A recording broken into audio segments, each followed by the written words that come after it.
Nous continuons avec la deuxième partie de la série que j'ai intitulée « Vaincre la peur de donner ». Beaucoup donnent par peur que quelque chose de mal leur arrive. Ils ne le font ni par amour, ni par la foi, mais par peur. C'est pour cela que je vous ai dit hier que vous connaîtrez la vérité et que la vérité vous rendra libre. C'est écrit dans Jean chapitre 8 verset 32. Je veux commencer par vous donner un exemple qui est celui d'un membre de Kanguka qui m'a appelé pour me dire qu'il avait un sérieux problème. Et me disait que ça faisait 3 jours qu'elle jeûnait et priait parce que 7 mois s'étaient écoulés sans qu'elle ne puisse payer la dîme à son église. Et me disait qu'elle avait peur que ses enfants tombent malades ou que d'autres choses mauvaises arrivent à sa famille. Elle ne dormait plus la nuit et craignait la malédiction sur sa maison. Je lui ai demandé d'où elle tenait ça et elle m'a répondu que c'est ce qu'elle avait appris à l'église. Elle m'a même donné un verset biblique à l'appui et il s'agit de Malachie chapitre 3 verset 8 à 9. Lisons ce passage. Malachie chapitre 3 verset 8 à 9. Il est écrit: un homme trompe-t-il Dieu? Car vous me trompez et vous me dites: en quoi t'avons-nous trompé? Dans les dîmes et les offrandes. Vous êtes frappés par la malédiction et vous me trompez, la nation tout entière. Je sais que plusieurs d'entre vous connaissent ce passage qui est très populaire dans l'église, mais le verset 9 dit: vous êtes frappés par la malédiction et tout le pays est maudit. La personne qui m'a appelé m'a clairement montré qu'elle était maudite en se basant sur ce verset. Elle m'a même avoué qu'elle ne mettait plus les pieds à l'église de peur que si son pasteur la voyait, elle lui demandait pourquoi elle ne paie plus la dîme. Elle avait décidé de rester à la maison pour éviter de mentir à son pasteur. Elle avait également pris la décision de demander un crédit à la banque dans le but de payer tous ces mois de retard pour qu'enfin elle ait la paix. Elle était tellement traumatisée. Je lui ai ensuite demandé pourquoi elle voulait payer la dîme seulement alors qu'elle versait pas de la dîme et des offrandes. Elle était très surprise parce qu'elle semblait croire que seule la dîme était pour Dieu et non les offrandes. J'aimerais parler de ce que je lui ai expliqué ce jour-là. Je vais parler de la différence entre l'Ancien et le Nouveau Testament. Aujourd'hui, dans le Nouveau Testament, nulle part Jésus n'a enseigné sur la dîme, mais par contre, il a enseigné sur la façon de donner. Dans toutes les lettres de Paul, il n'a jamais accusé personne de ne pas payer la dîme. Tous ceux qui enseignent sur la dîme et qui disent qu'on en parle même dans le Nouveau Testament s'appuient sur le passage de Matthieu chapitre 23 où Jésus parle aux pharisiens et scribes qui paient fidèlement la dîme mais qui négligent les autres choses. J'aimerais expliquer aux membres de Kanguka afin que tous comprennent que c'est le Nouveau Testament, afin que tous comprennent la vraie signification du Nouveau Testament ou de la Nouvelle Alliance. Le Nouveau Testament veut dire la Nouvelle Alliance, laquelle a été contractée à cause du sang de Jésus qui a été versé sur la croix. On ne peut pas parler d'alliance s'il n'y a pas de sang. J'aimerais préciser que tout ce qui se passe à partir du premier chapitre jusqu'à Matthieu chapitre 27, c'était sous l'ancienne alliance. Même si cela est écrit dans le livre connu comme le Nouveau Testament, du 1er au 27e chapitre, ils étaient encore sous l'ancienne alliance. L'alliance vient à exister lorsque le sang est versé et ce n'est qu'après la mort de Jésus et sa résurrection qu'on peut parler de nouvelle alliance. La nouvelle alliance commence donc avec la résurrection de Jésus. Lorsque Jésus parlait aux pharisiens dans le chapitre 23, c'était sous l'ancienne alliance parce qu'il n'était pas encore mort et ressuscité. Si vous lisez dans Matthieu chapitre 5 verset 27 à 28, Jésus leur dit: tu ne commettras point d'adultère. Mais moi je vous dis que quiconque regarde une femme pour la convoiter a déjà commis un adultère avec elle dans son cœur. Jésus était en train de les faire passer de l'ancienne à la nouvelle alliance. Il a pu constater que même le divorce était quelque chose facile parce que Moïse donnait des lettres de divorce. Mais Jésus essayait de leur expliquer que cela ne devrait pas être ainsi. Il y avait beaucoup d'autres choses que Jésus à cette époque était en train de corriger pour les faire passer de l'ancienne à la nouvelle alliance. Mais le Nouveau Testament, la nouvelle alliance commence après la mort et la résurrection de Jésus. J'aimerais aussi qu'on comprenne que tout ce qui se faisait dans l'Ancien Testament était en réalité l'ombre des choses à venir. On peut le lire dans Colossiens chapitre 2 verset 17. Demain, je vous donnerai l'explication de la dîme ou le 1/10. Sa signification dans l'Ancien Testament, lorsque nous lisons dans Actes chapitre 4 verset 34, sa signification dans l'Ancien Testament est très différente de la signification dans le Nouveau Testament. Si nous lisons dans Actes chapitre 4 verset 34 à 35, nous voyons que les apôtres vendaient toutes leurs propriétés et ne donnaient pas seulement 1/10 de la somme reçue, mais ils donnaient la totalité de la somme. Ils donnaient 100%, 10 sur 10, pas 1/10. Le Nouveau Testament est différent de l'Ancien Testament, l'Ancien Testament exigeait seulement 1/10 qui appartenait à Dieu, tandis que le Nouveau Testament nous fait prendre conscience que tout ce que nous possédons est en réalité la propriété privée de Dieu. Demain, je vous montrerai la différence de comment on donnait dans l'Ancien Testament et dans le Nouveau Testament. Et vous verrez que Dieu n'est pas du tout intéressé par tout ce que tu lui donnes sans la joie. Parce que dans le Nouveau Testament, Dieu aime celui qui donne avec joie et sans contrainte. Que la paix de Josué soit avec vous. On se reverra demain.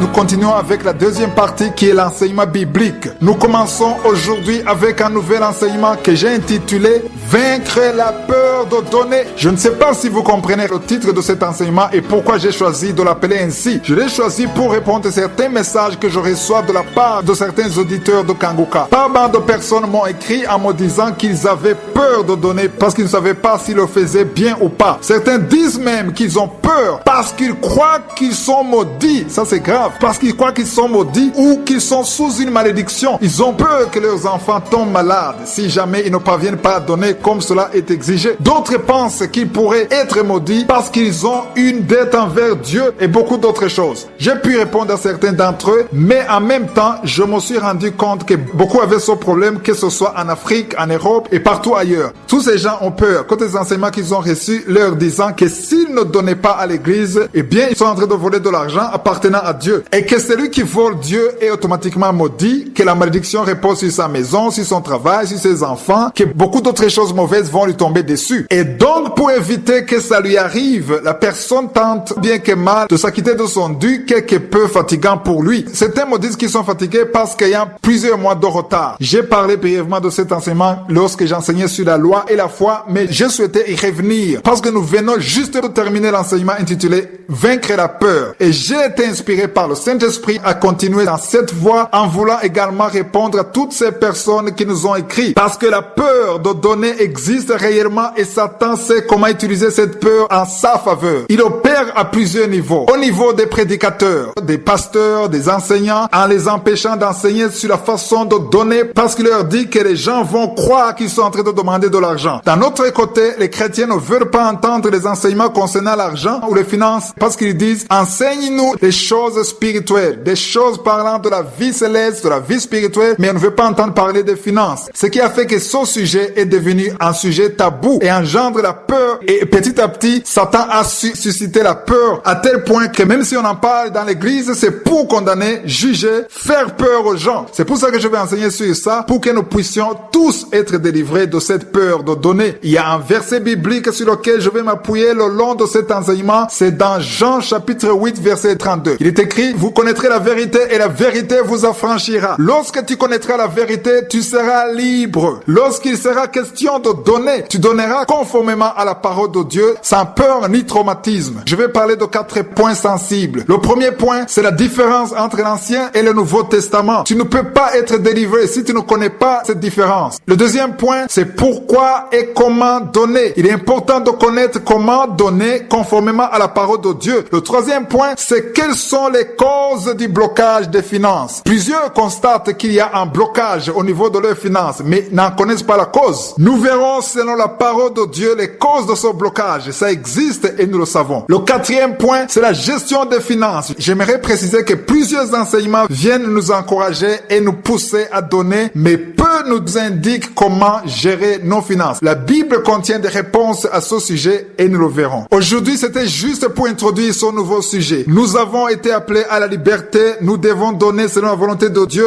avec joie, sans contrainte et sans peur. Car tout ce que nous donnons par peur n'est pas donné sous l'esprit de Dieu. La peur vient de Satan. À tous ceux qui m'ont écrit en me disant qu'ils avaient peur, qu'ils craignaient d'être maudits, rendez-vous demain matin. Je vous demande de prendre note, d'écrire tout ce que nous parlerons afin que vous puissiez à votre tour aider les autres après que vous aurez compris vous-même. Nous lirons plusieurs versets bibliques de l'Ancien comme du Nouveau Testament afin que nous puissions comprendre ce que le Saint-Esprit est en train de nous révéler. Ceux qui ont déjà suivi cet enseignement m'ont témoigné qu'ils ont été délivrés et que leur vie a changé parce qu'ils ont compris ce que dit la parole à propos des finances. Beaucoup sont dans l'ignorance. La parole de Dieu dit: mon peuple périt faute de connaissance. C'est pour cela que cette parole va nous apporter la délivrance. Que la paix soit avec vous. Si je suis le vœu, nous continuerons demain.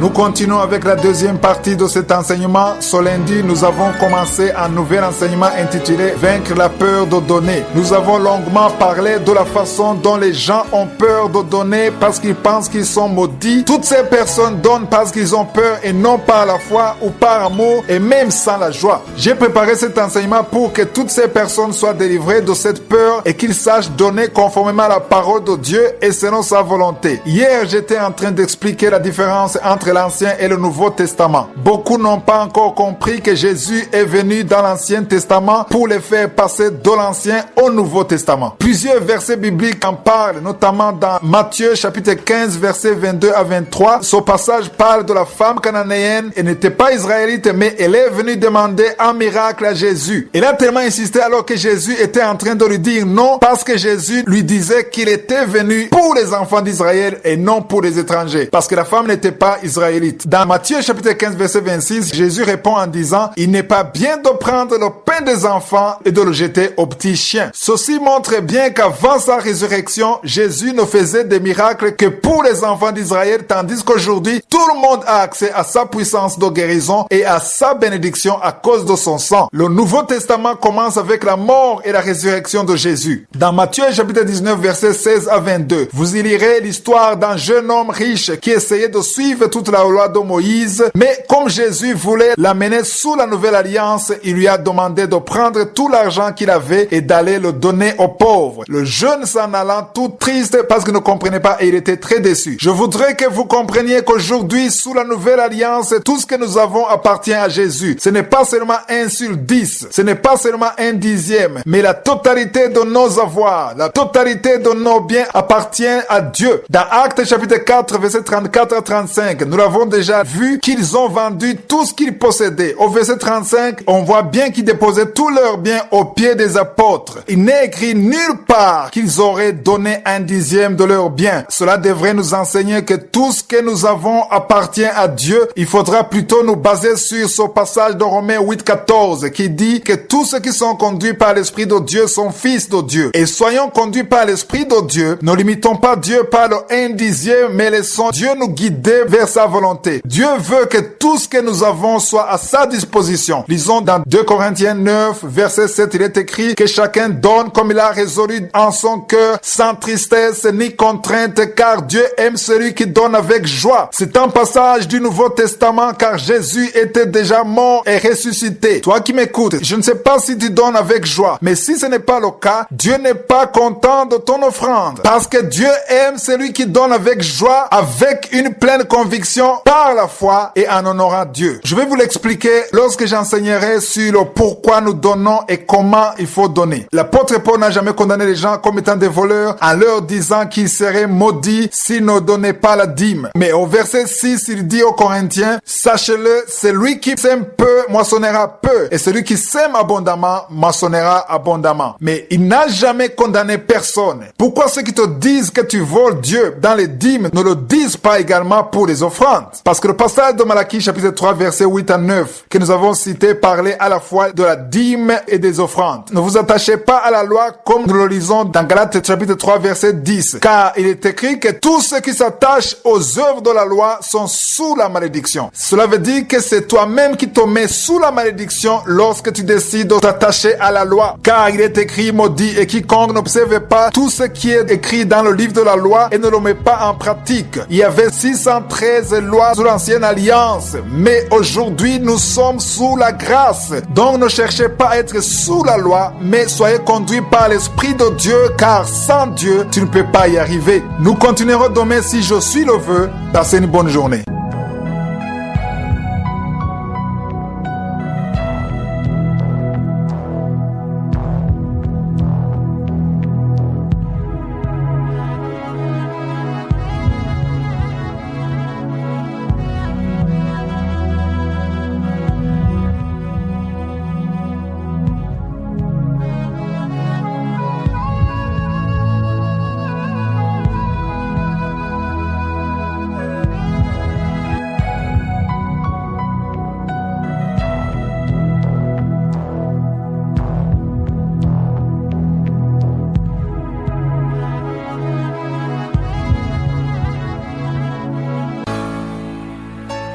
Nous continuons avec la deuxième partie, avec l'enseignement que nous avons commencé ce lundi, intitulé « Vaincre la peur de donner ». J'espère que vous êtes en train d'être délivrés. Nous voulons tous être délivrés de la peur de donner. Et j'espère que vous avez déjà gagné et compris quelque chose. Tout ce que je vous dis se trouve dans la Bible. Parce que quand je lis ma Bible, il n'y a nulle part dans le Nouveau Testament, après que Jésus soit mort et ressuscité, depuis la Nouvelle Alliance, il n'y a nulle part où on dit que si on ne donne pas la dîme, on sera maudit. Mais la parole de Dieu nous dit de tout donner. Ils donnaient tout ce qu'ils avaient. Cela veut dire que tout ce que tu as, tous tes biens appartiennent en réalité à Dieu. Tu devrais alors prier pour que Dieu te donne la direction et te montre comment donner. Je vais bien expliquer cela la semaine prochaine. C'est là que je vous parlerai de la meilleure façon de donner conformément à la manière dont on conçoit Dieu dans sa grandeur sans pour autant nous attacher au 1/10. Je dis que si tu continues à donner 1/10, tu es encore lié à une loi de l'Ancien Testament. Le Nouveau Testament ne te dit pas que Dieu a 1/10 sur tes biens tandis que les 9 autres t'appartiennent. Non, pas du tout.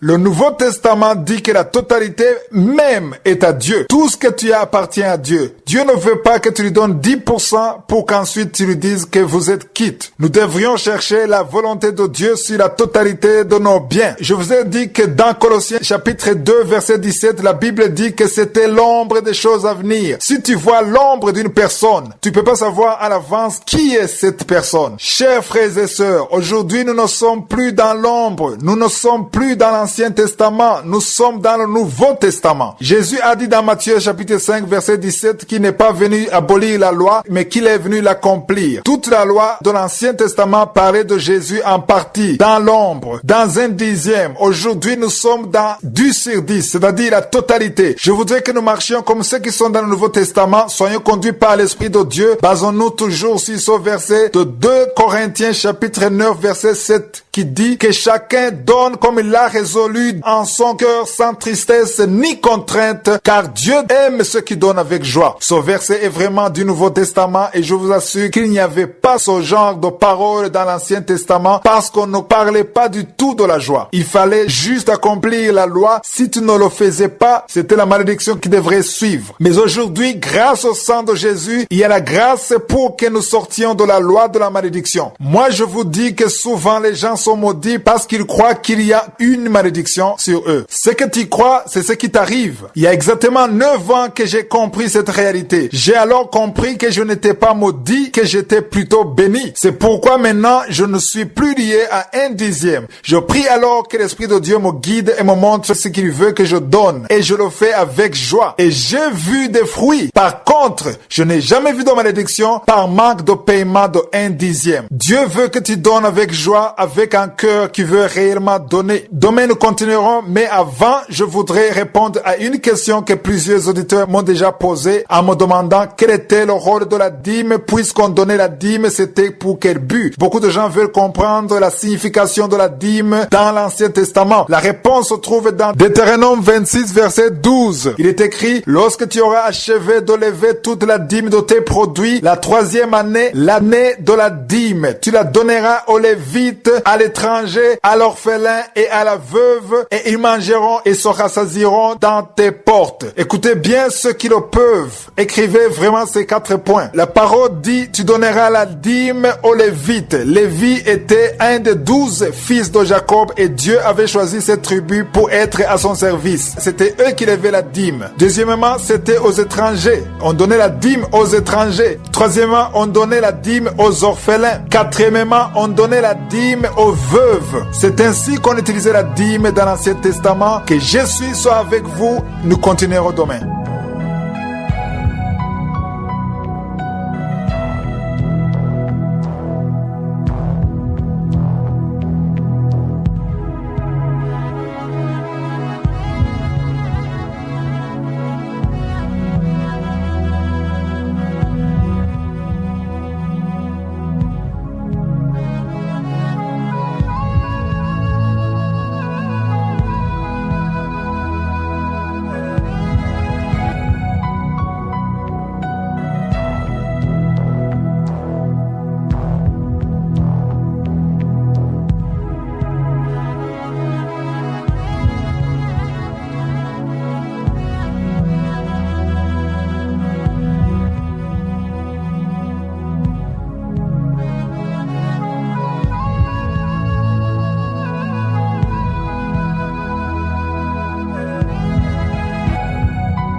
Nous continuons avec l'enseignement qui a débuté lundi, que j'ai appelé « Vaincre la peur de donner » ou « Comment être délivré de la peur de donner ». C'est important que les enfants de Dieu soient délivrés. Comme nous l'avons déjà lu dans Jean chapitre 8 verset 32, « Vous connaîtrez la vérité et la vérité vous rendra libre ». Tu ne peux pas être délivré si tu ne connais pas la vérité. C'est la vérité qui te délivrera. J'aimerais vraiment que vous tous, membres de Kanguka, soyez délivrés. Je viens de passer 9 ans de ma vie étant complètement délivré de la peur de donner parce que j'ai compris et surtout parce que je connais la vérité. Maintenant, je sais que selon le Nouveau Testament, rien ne m'appartient. J'ai déjà compris que je dois bénir l'œuvre de Dieu, les orphelins, les veuves, parce que j'ai compris ce que dit la parole de Dieu. La valeur que Dieu donne à celui qui se soucie des veuves et des orphelins. Nous n'entendons plus ce genre d'enseignement à part ceux qui nous disent de donner la dîme ou sinon on sera maudit. C'est pour cela que les gens ont peur et qui donnent malgré cette peur parce qu'ils n'ont pas compris. Je discutais un jour avec un serviteur de Dieu. Je lui ai expliqué ce que je suis en train de vous dire. Il a compris ce que je lui disais. Il m'a même affirmé qu'il comprenait que c'était la vérité. Mais il m'a ensuite avoué qu'il ne pouvait pas enseigner cela dans son église de peur que les gens cesseraient de donner. Et s'il ne donnait pas la dîme, il m'a expliqué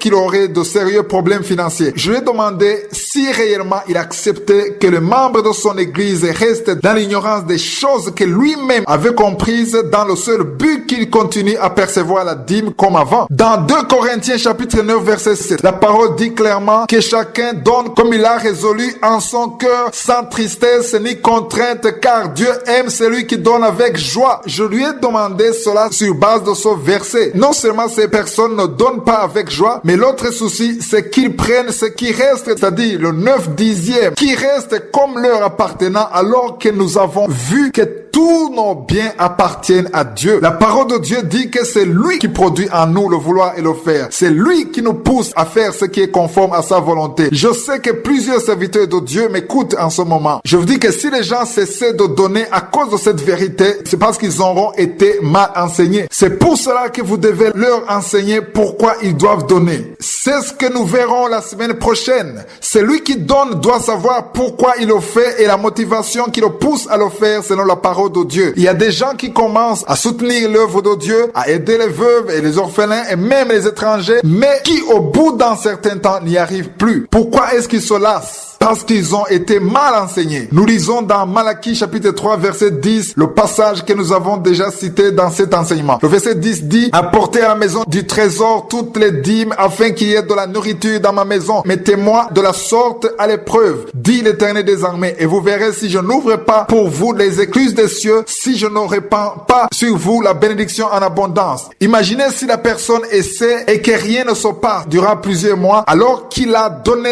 tout ce que tu as demandé. Qu'est-ce qui va se passer? Il va penser que ou bien tu es un menteur, ou bien ça ne marche pas. Si la personne commence à donner avec une mauvaise motivation et s'il arrive qu'elle ne donne plus la dîme et que la personne rencontre une difficulté dans sa vie quotidienne, elle va penser que c'est à cause de cela. Pourquoi? Parce que la personne marche selon l'enseignement qu'elle a reçu. C'est pour cela que les enfants de Dieu doivent connaître la vérité et c'est cette vérité qui les rendra libres. Beaucoup de personnes qui m'écoutent en ce moment ont commencé à le faire. Ensuite, ils n'ont pas pu continuer. Pourquoi? Parce qu'on vous a promis que vous verrez immédiatement des bénédictions que vous n'avez pas vues. Beaucoup d'autres ont accumulé des dettes et à un certain moment, ils ont dû arrêter. Certains abandonnent même la foi et prennent une autre voie parce qu'ils ne veulent plus qu'on leur dise qu'ils sont sous la malédiction, qu'ils auront des accidents, qu'ils sont des voleurs, qui volent Dieu. Ce sont des choses trop lourdes à supporter d'être appelés en voleurs. Et c'est pour cela que les gens ont besoin d'être délivrés. J'enseignerai cela la semaine prochaine. Dieu n'a pas besoin de ton argent. Dieu veut ton cœur. Tout l'argent de ce monde appartient à Dieu. Il pourra lui-même s'occuper des orphelins, mais il a besoin des gens qui le craignent et qui l'obéissent. Nous devrions donc connaître la motivation. Pourquoi faisons-nous ce que nous faisons? Pourquoi aidons-nous les orphelins, les pauvres? Dans 1 Corinthiens chapitre 13, la parole de Dieu dit que tout ce que tu ferais sans amour n'est rien devant Dieu. Dieu ne considère pas ce que tu donnes. Il regarde ton cœur. Nous n'avons pas besoin de mettre Dieu à l'épreuve. Nous avons juste besoin d'un cœur qui veut réellement donner. Pourquoi? Parce que la loi n'est plus charnelle, mais elle est spirituelle. Nous lisons cela dans Romains chapitre 7,